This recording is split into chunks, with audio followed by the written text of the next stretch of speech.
De hoy viene a presentar a Mar del Plata su nuevo libro, Mariano Hamilton, Días Malditos, desde los bombardeos de Plaza de Mayo hasta la caída de Perón. Periodista, escritor, que ya lo tenemos aquí en conversaciones, más preguntas y respuestas. Mariano, bienvenido, ¿cómo estás? Buenos días.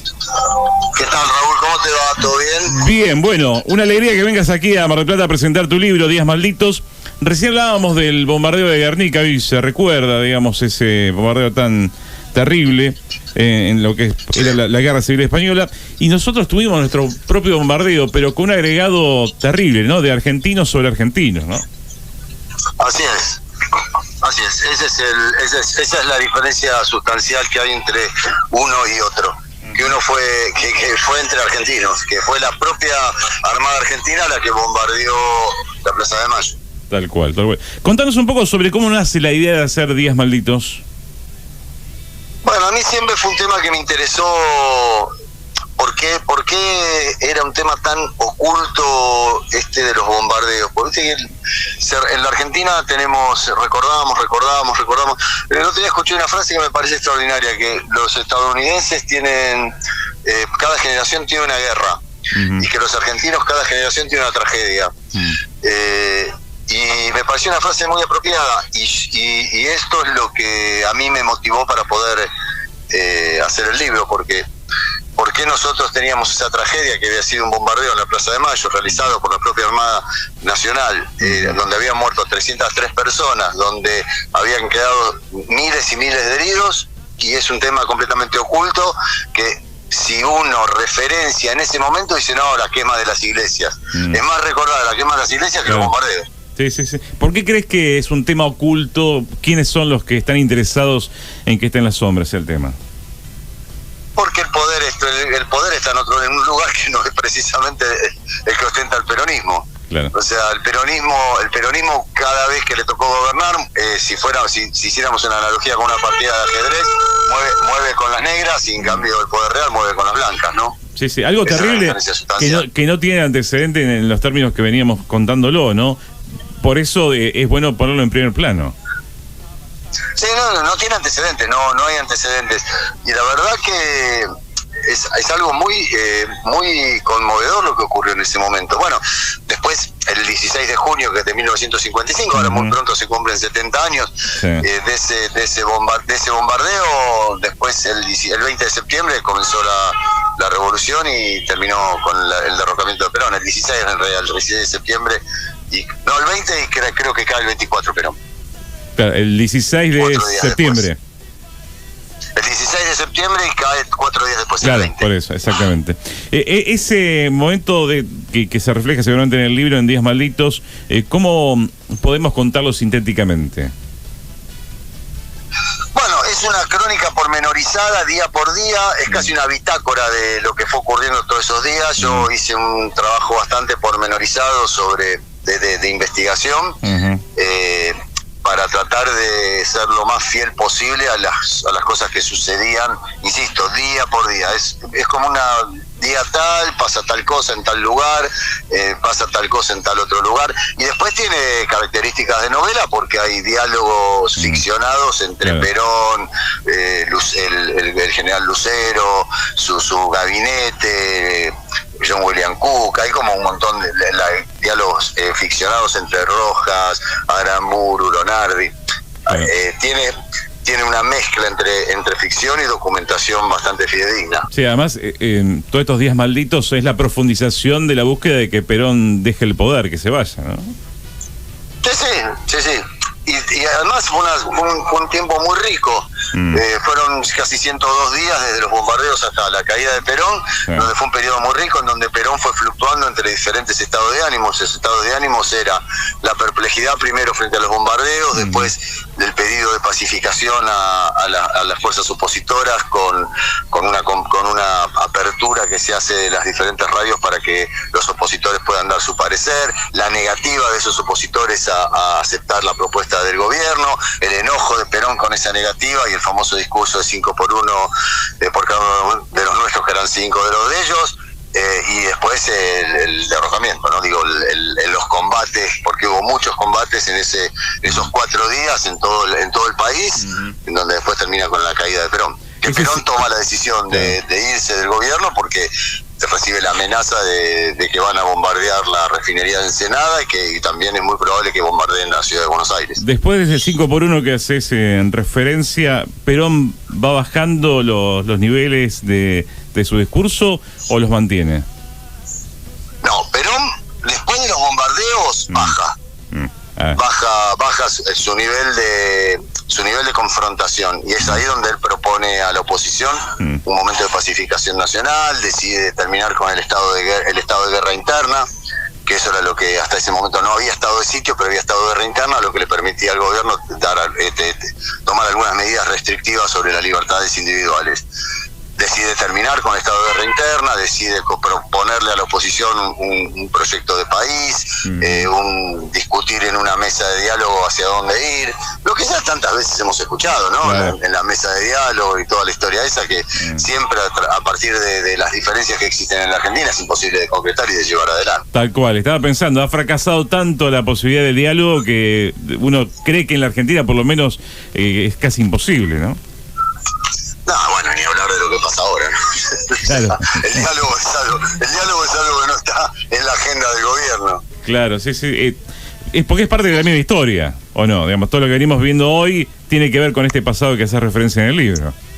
Bueno, lo que pasa es que nosotros muchas veces se dice que la Argentina es un país que sufre tanto porque no tuvo una guerra civil como Estados Unidos, en donde se zanjaron las diferencias y la mar en coche.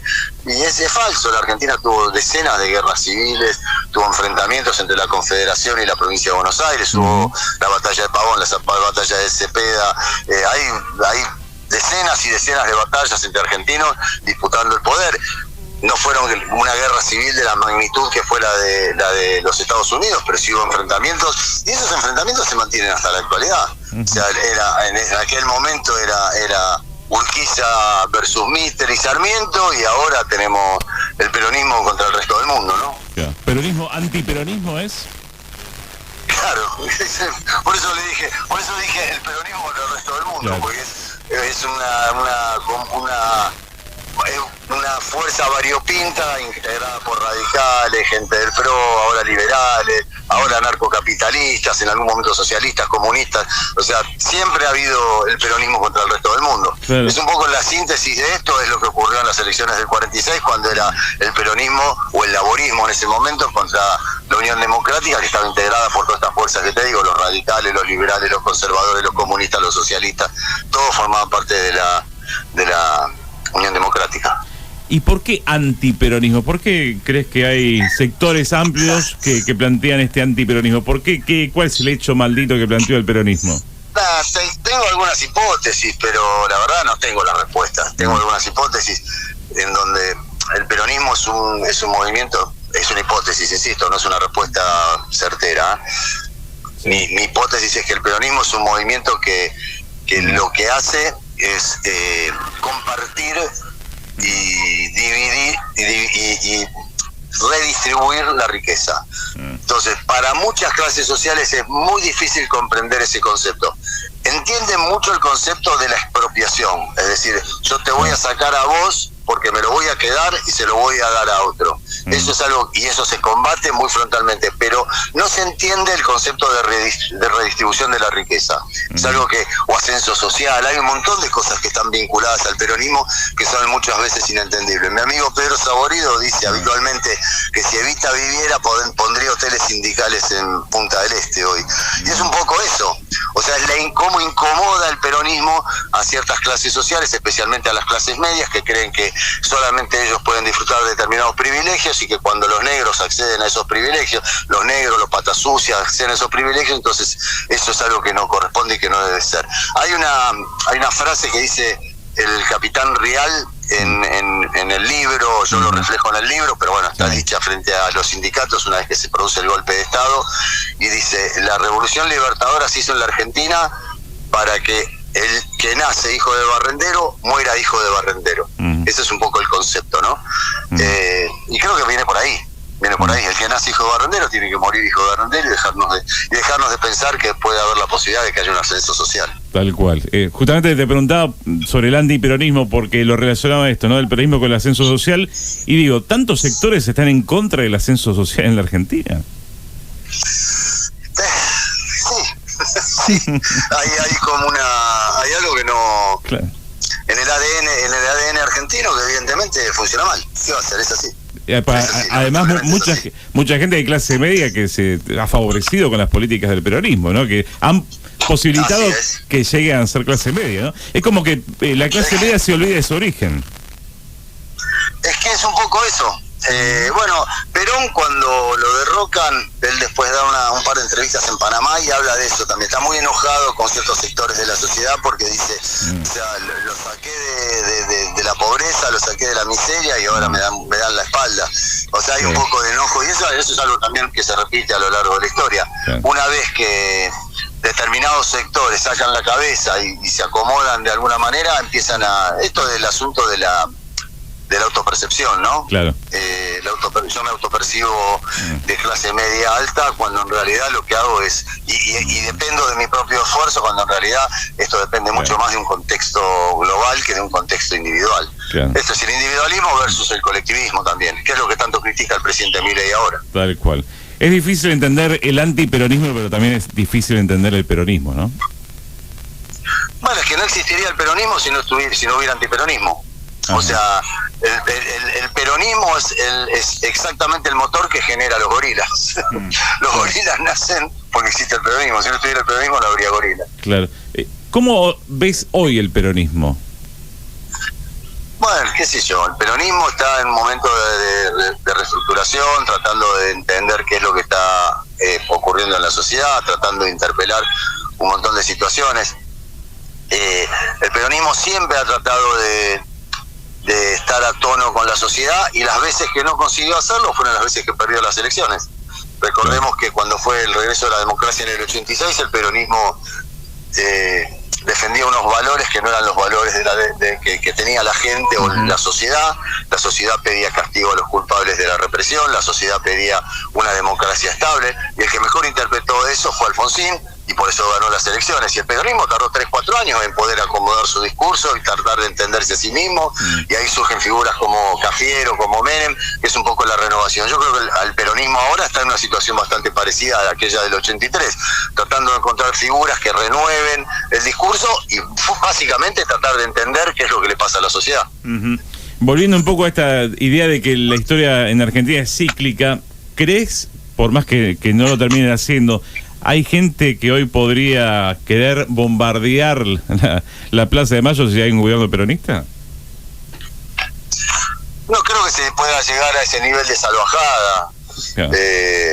Ahora hay otras las manifestaciones de odio hoy ocurren desde otro lugar, ¿no?